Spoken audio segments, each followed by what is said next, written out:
आ जाइए बच्चों, क्लास शुरू करते हैं। आज की क्लास थोड़ी लेट हो गई, मुझे कुछ इमरजेंसी काम पड़ गया। कल को प्रैक्टिस सेट बड़ा वाला जो 14 नंबर पे पहुंच गया वो भी बनाना था, इसलिए तो मैं क्लास शुरू कर रहा हूँ। छलनी से छाना हुआ मटेरियल है ये।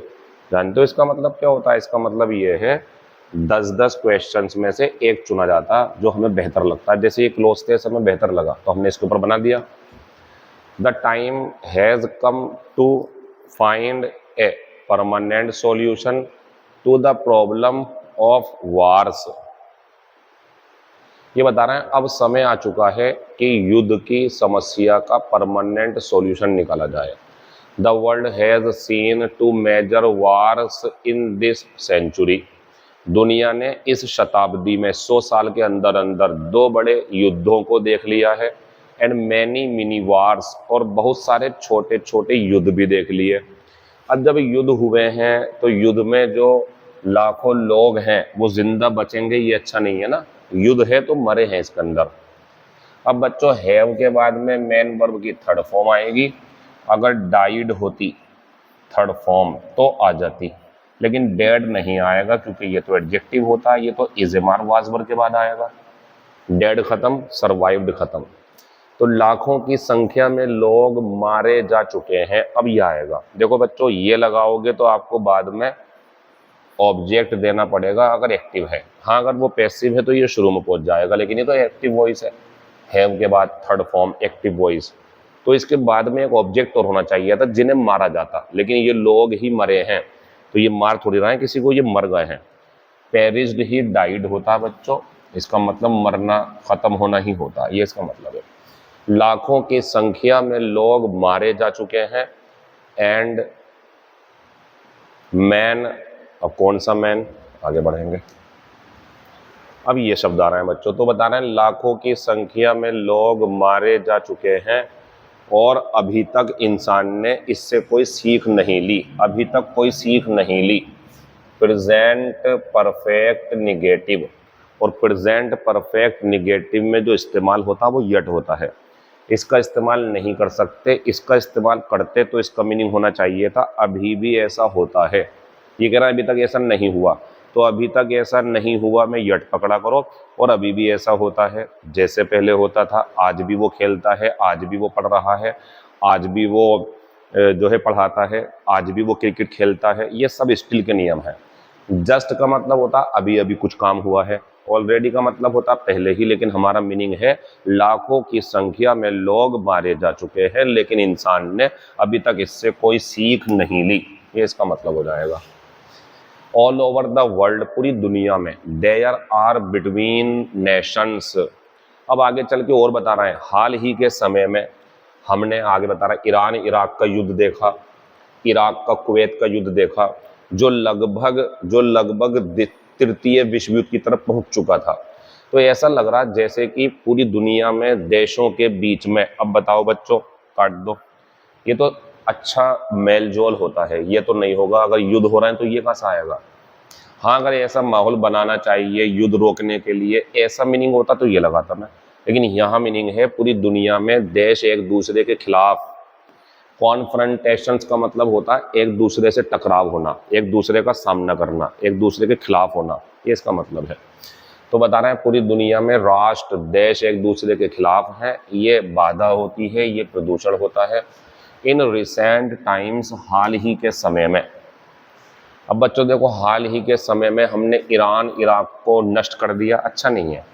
हियर, हमने ईरान इराक युद्ध के बारे में सुना, आ जाता, लेकिन यहाँ ऑफ होना चाहिए था, यहाँ हियर आ जाएगा। तो हियर ऑफ समथिंग, किसी के बारे में कुछ सुनना, ये इसका मतलब रहेगा आंसर ये, क्योंकि ऑफ नहीं था हमारे पास। फिर बच्चों हमारे पास 2 बचे, तो हमने ईरान इराक युद्ध सीखा नहीं। Answer witness. विटनेस का मतलब क्या होता है? चश्मदीद गवाह होना। जब हमारे ही सामने कुछ युद्ध हुए हो, हमारे सामने कोई घटना घटित हो, तो उसे बोल रहा है। तो ये यहाँ पे ये कहना चाह रहा है कि अभी हाल ही में, मतलब अभी तो नहीं, पहले जब ये पैसेज लिखा गया था, ईरान का इराक का युद्ध हुआ, उसको हमने देखा। कुवैत का इराक का युद्ध हुआ, उसे हमने देखा। तो देखने का मतलब हम गवाह बने उसके। जैसे इस टाइम हम सब, आप भी मैं भी जानते हैं, अगर पढ़ते हो करंट अफेयर्स, तो इजराइल और फिलिस्तीन का युद्ध, जो अब इजराइल और ईरान की तरफ जा रहा है, इसके हम गवाह हैं, हमारे सामने चल रहा, मतलब अखबार में पढ़ रहे हैं, हम न्यूज़ पे देख रहे हैं। ऐसी उधर रसिया और यूक्रेन का युद्ध, ऐसी दक्षिण कोरिया उत्तर कोरिया का, तो हम इसके गवाह हैं, साक्षी हैं हम इसके कि हमारे सामने ये चीज़ें चल रही हैं, तो आंसर विटनेस लगाएंगे। तो ये बता रहे हैं कि हम गवाह हैं, या हमारे सामने ईरान इराक युद्ध हुआ, उसके बाद इराक कुवैत युद्ध हुआ, जो लगभग वर्ल्ड वार की तरफ पहुंच गया था। फिर आगे बढ़ते हैं। अब आता कि यूजुअली लगा दो, देखो हैव सीन प्रेजेंट परफेक्ट, इससे बच लो आप। हार्डली लगा दो, बच लो, क्योंकि केस ऑफ इन्वर्जन देना पड़ जाएगा, इसे यहाँ लाना पड़ेगा, इसे आगे जाना पड़ेगा, जो कि हमने नहीं कर सकते। तो हार्डली से बच लो क्योंकि केस ऑफ इन्वर्जन चाहिए। अब मीनिंग बनाओ हाल ही में, क्योंकि नियरली तो लगभग होता है, ये होता हाल ही में, और ये बनता भी प्रेजेंट परफेक्ट में। हाल ही में हमने अमेरिका की फोर्सेस को अफगानिस्तान पर और इराक पर बम बरसाते हुए देखा, जिसमें मानवता की मौत हुई, जिसमें मानवता मरी। कॉन्फ्लिक्ट्स का मतलब संघर्ष, झगड़े, like Bosnia Herzegovina and Israel Palestine have created anarchy in those regions. Anarchy क्या होती है बच्चों? अराजकता, युद्ध की स्थिति, बहुत ज़्यादा बुरे हालात। तो ये बता रहे हैं इन दोनों ही क्षेत्रों में, इजराइल फिलिस्तीन और पीछे जो बता रहे हैं ये, इनमें तनातनी बनी हुई है, झगड़े होते रहते हैं, तो इस रीजन में अराजकता फैली हुई है। एट होम, अपने ही घर में, मतलब अब इंडिया में आ गए, अपने ही घर पे देखें तो हमने 3 युद्ध देख लिए, इंडिया और पाकिस्तान के बीच में हुए, और एक युद्ध इंडिया और चाइना के बीच में हुआ, खत्म हो गया। आज का क्वेश्चन नंबर 6, जिसमें हमें इडियम बतानी है। Since he knew what would happen, चूंकि वो जानता था कि क्या होगा, he should be left to stew in his own juice. ये ऐसे बोल रहा है, हमने तो उसे पहले बताया था ऐसा मत कर, और जब उसने कर लिया, जानता था कि इसका परिणाम ये होगा, तो भुगतने दो उसे, ये इसका मतलब है। अपने परिणाम का निष्कर्ष, अपने काम का परिणाम भुगतना। आंसर लगाएंगे तीसरा। तो ये होती है किए गए काम का परिणाम भुगतना। आज वीडियो देर हो गई बच्चों, क्योंकि मुझे कुछ काम था इसलिए। चौथा आंसर है,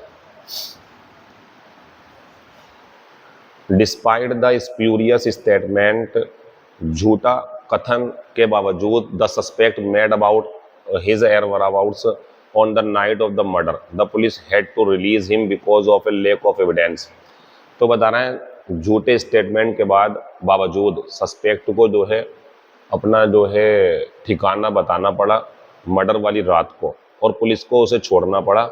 तो बच्चों हमें स्प्यूरियस का सिनोनिम ऑफ फेक देना है, क्योंकि हमें इसका सिनोनिम बताना था। अंडर हैंड का मतलब पता क्या होता है? जैसे अंडर हैंड का मतलब होता है अंदर छुपा हुआ, लेकिन हमें एंटोनिम बताना, तो हम लगाएंगे एक्सपोज्ड। लिख देना, अंडर हैंड का मतलब होता है छुपा हुआ, धूर्त, कपटी, इसका मतलब होता है, एक्सपोज्ड लगा देंगे। हिडन सिनोनिम है, ऑब्सक्योर भी सिनोनिम है, और ये भी सिनोनिम है बच्चों इसका। 8वें का आंसर चौथा हो जाएगा।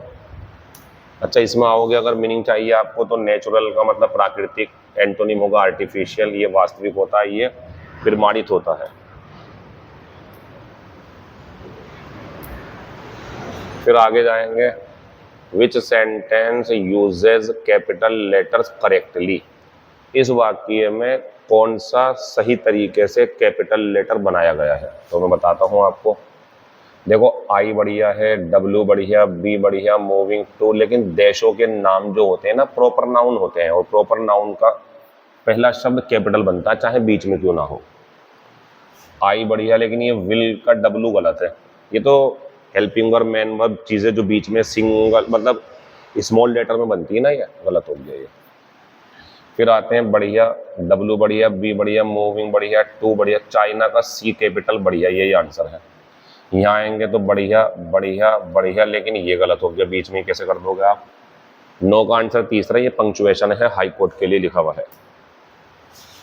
फिर आते हैं, feathers are so light that they seem to float, पंख इतने ज़्यादा हल्के होते हैं कि वो तैरते हुए लगते हैं। तो ये बताओ, फेदर्स आर सो लाइट, कौन हल्के होते हैं बच्चों? फेदर्स नाउन, तो लाइट एडजेक्टिव, आंसर होगा पहला। पंख इतने हल्के होते हैं कि वो हवा में तैरते हैं, एडजेक्टिव है। पार्ट्स ऑफ स्पीच पूछा था। प्लीज लाइट द कैंडल्स, देखो ध्यान से, यहां भी लाइट है लेकिन एडजेक्टिव है सिचुएशन के हिसाब से।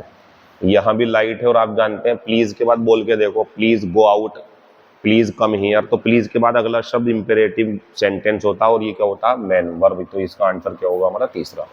अब है कृपया मोमबत्तियां जला दो बर्थडे केक पर, वर्ब आंसर इसका। नाउन भी हो सकता है कहीं पे, लाइट वगैरह होगी।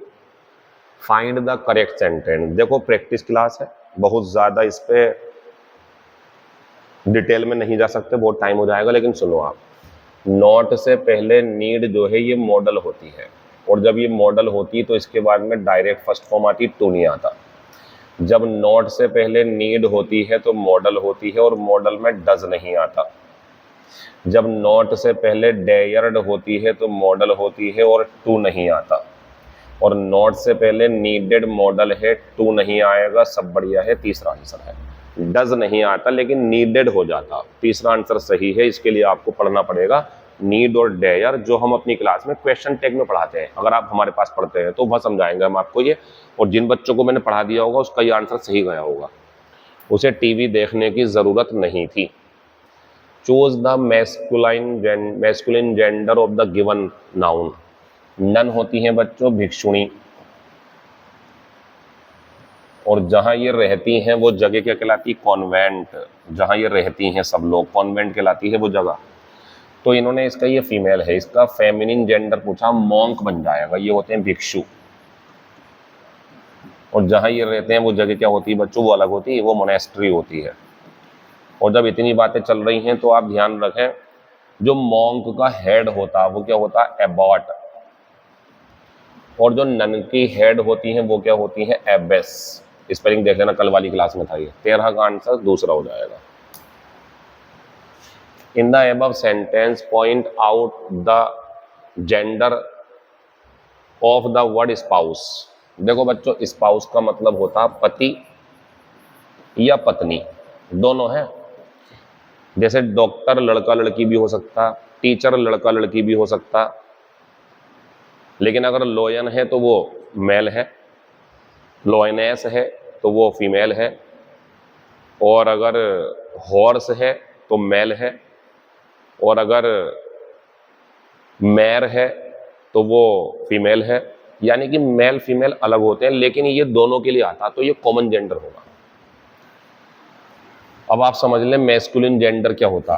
तो बच्चों मैस्कुलिन जेंडर जो है वो होता है जो पुरुष से संबंधित हो, पुरुष के लिए आए। फेमिनिन जेंडर क्या होता है? जो महिला के लिए आए, महिला जैसा। न्यूट्रल जेंडर क्या होता है? जिसमें ना पुरुष हो ना महिला हो, बल्कि चीजें हो, चीजें जिनका जेंडर ही ना हो। जैसे ये मार्कर है, इसका कोई जेंडर नहीं, न्यूट्रल जेंडर है ये। और ऐसा जिसमें पुरुष भी हो सकता है और महिला भी हो सकती है। जैसे टीचर है तो टीचर लड़का लड़की कुछ भी हो सकता है, कॉमन जेंडर है। डॉक्टर कॉमन जेंडर है, और भी बहुत सारे, ड्राइवर कॉमन जेंडर होते हैं। तो आप ध्यान रखें, आंसर जो है इसका वो हमारा चौथा बन जाएगा। स्पाउस का मतलब पति पत्नी। हाँ, अगर सुन लो, हस्बैंड होता तो आंसर ये आता, या वाइफ होता तो आंसर वो आता, लेकिन स्पाउस दोनों को बोलते हैं। पति को कह दो या पत्नी को, दोनों के लिए आता, कॉमन जेंडर है, नोट कर लेना। और एक बात और, हाँ नोट कर लेने से भी, स्पाउस के अंदर ही पति है, इसके अंदर ही पत्नी है, तो इसके साथ में अगर हस्बैंड लगा हो तो काट देना, वाइफ लगा हो तो काट देना, ऐसे रहता है। Every community has the responsibility of educating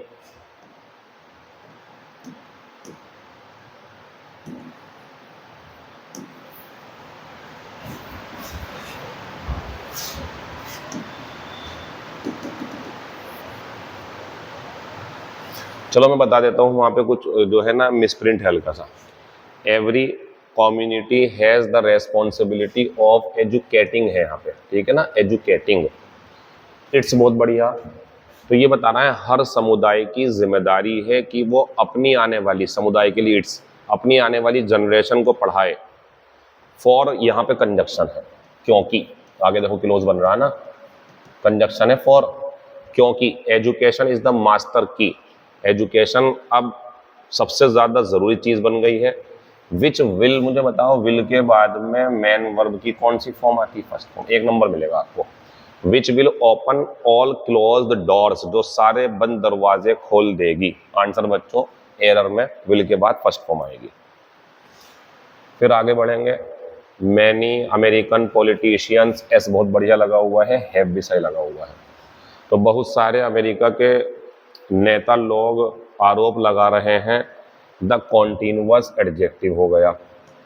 ये लॉस तो बच्चों वर्ब है और हमें क्या चाहिए था यहाँ पे? नाउन। काट के ये कर लो आप, तो नोट कर लेना। नाउन चाहिए तो ये लगाया करो, वर्ब की फर्स्ट फॉर्म चाहिए तो ये लगाया करो, वर्ब की सेकंड फॉर्म थर्ड फॉर्म चाहिए तो ये लगाया करो।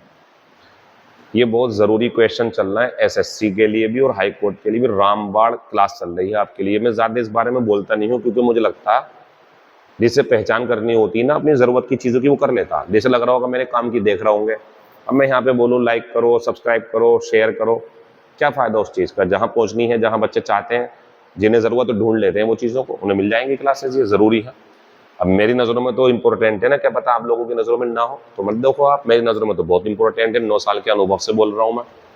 बहुत सारी अमेरिका की जो राजनीतिज्ञ हैं उन्होंने आरोप लगाया अमेरिका की जॉब्स लगातार ख़त्म हो रही हैं on globalization aided by digital technology.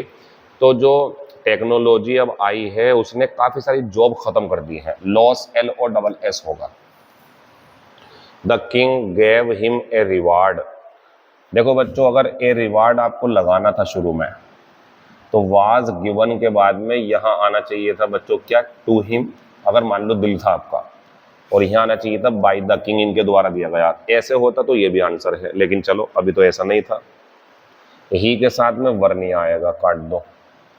अब he was given a reward ये आता पहले, फिर आता बाय द किंग। ये पहले नहीं आता, ये तो बाद में आता। आंसर दूसरा बन जाएगा।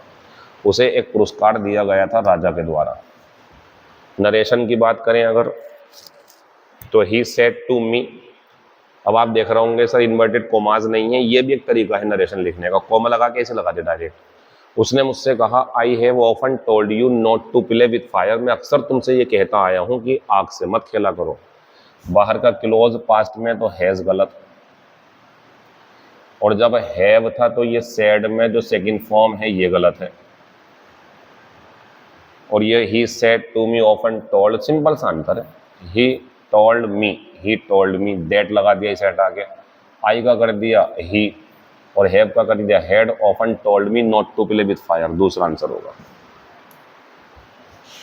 छोटा सा एक हमारे पास ये PQRS है, टेक्नोलॉजी इज, ये तो पहला है ही हमारा, लिख दिया इन्होंने। तो technology is changing work at a pace. Answer जो है हमारा बच्चों वो कहाँ से शुरू होगा? डी से।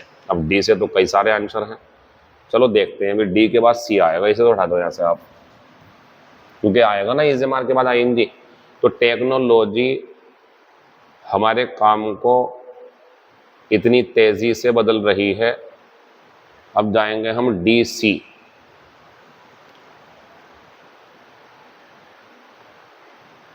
सही है। टेक्नोलॉजी इतनी तेजी से बदल रही है, डी आ गया, फिर सी आएगा। So difficult to comprehend that, इसलिए ये समझ पाना बड़ा मुश्किल हो रहा है कि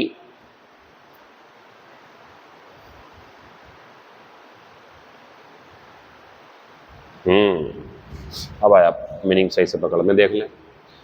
टेक्नोलॉजी इतनी तेजी से बदल रही है कि इतना ज़्यादा मुश्किल हो गया है ये समझ पाना किन लोगों के लिए? इन्वेस्टर्स के लिए, वर्कर्स के लिए, कंपनीज के लिए एंड पॉलिसी मेकर्स के लिए।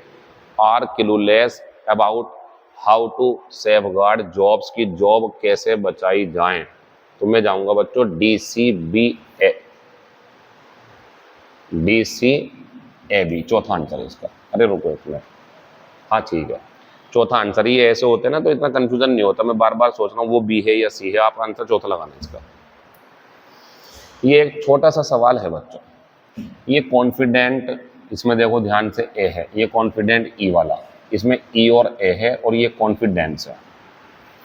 इसे कौन करेगा? वो महारथी करेगा जिसने हमारी क्लास पढ़ रखी होंगी यूट्यूब पे, सब पढ़ा दिया, एक एक शब्द अल्फाबेट ए से शुरू करके जेड तक गया, 200 क्लासेस पढ़ाई, 200 एक्सरसाइज दी, 200 क्लासेस वोकेबलरी की दी, 400 एक्सरसाइज हो गई, 17 टेस्ट लिए, बीच बीच में बड़े बड़े टेस्ट भी लिए, मतलब बहुत कुछ पढ़ाया। और कहाँ है ये सब? किताब में मिलेगा आपको, जल्दी ही किताब मार्केट में आ जाएगी हमारी इंशाल्लाह, सब कुछ बढ़िया रहा तो।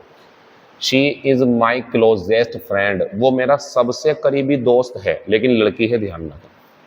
तो बच्चों वह मेरी सबसे करीबी दोस्त है और मेरी विश्वास पात्र है। जब कोई लड़की किसी की विश्वास पात्र हो तो ये लगाया करो, अगर लड़का विश्वास पात्र हो तो ये लगाया करो, ये भी नाउन है और ये भी नाउन है। और जब भरोसा हो, भरोसा जो होता है हमारे अंदर वो है, तो ये लगाया करो। और जब आपको लगे कि एडजेक्टिव चाहिए तो ये लगाया करो। तो जब कोई विश्वास पात्र है आपका लड़की, तो ये, कोई लड़का विश्वास पात्र है, बहुत भरोसा है आपको उसके ऊपर, तो ये लगाओ।